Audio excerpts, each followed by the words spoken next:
I was trying to remember the year I came here, and I think it's about 1973, 74. I came here in 1979. I came here when I was 17 years old, and I am the youngest of 8 children, and I came here last.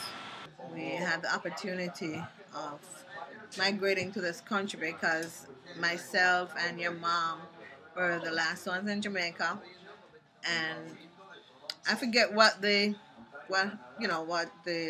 situation was at the time, but the U.S. consulate had advised Grandma that in order for us to immigrate to the United States, we had to leave like right then and there.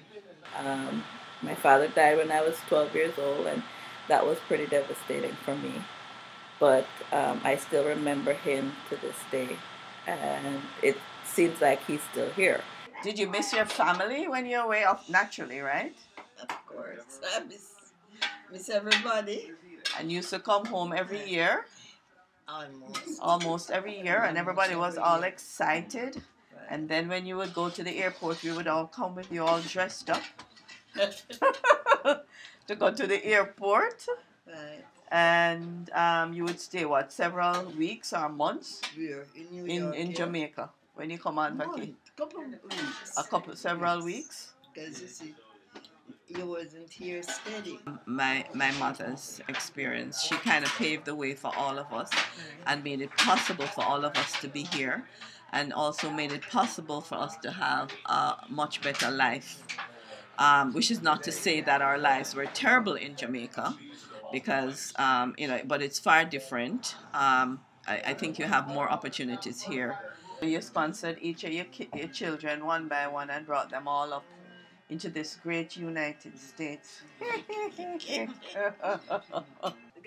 I think because we came here, it wasn't much of because you see American TV and all of that, it wasn't much of a culture shock, because by then America's reach had kind of spread to Jamaica, and we were all influenced by American fashion, Black Power movement, and Jamaica is a very conscious country. It was a mixture of American influence and also European influence, so it wasn't that much of a culture shock. It's quite funny because I first came here, I think it was in March, and that was like late winter, early spring.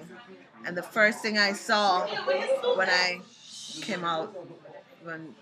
came to Brooklyn, and what struck me was that there were no leaves on the trees. There was no foliage, nothing. And I panicked because I thought, oh my God, what kind of place is this? When I actually saw snow for the first time, and I'd always seen in the like postcards or whatever, you see the formation of a snowflake, and I always thought that was just something that was made up.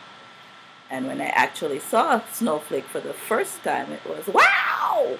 Oh my God, it really does look like that. As I stuck around, I saw what seasons were: spring, summer, winter, fall, and what the seasons were, what everything entailed. We don't react the same way you would say like an American, a minority American, because we are used to living in a majority culture where we see our own color in the majority, and we are afforded opportunities that are available. All of us married Americans. Well, two sisters, Auntie Junie, and Kingsley. The rest of us are married to Americans. I see myself as an immigrant, yes, but proudly so. And I don't have any issues. I don't have any complexes or inferiority feelings as if I'm from a third world country, and because of that, I'm less than. What I miss most about Jamaica is the slow moving pace.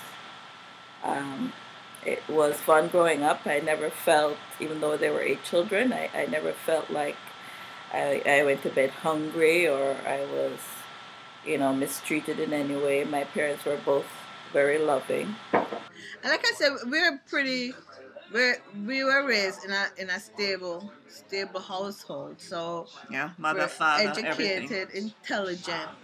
So we were able to roll with the punches and deal with situations as they come along, and not think negatively. We always think positively and look forward to what the next day will bring, and live our lives accordingly.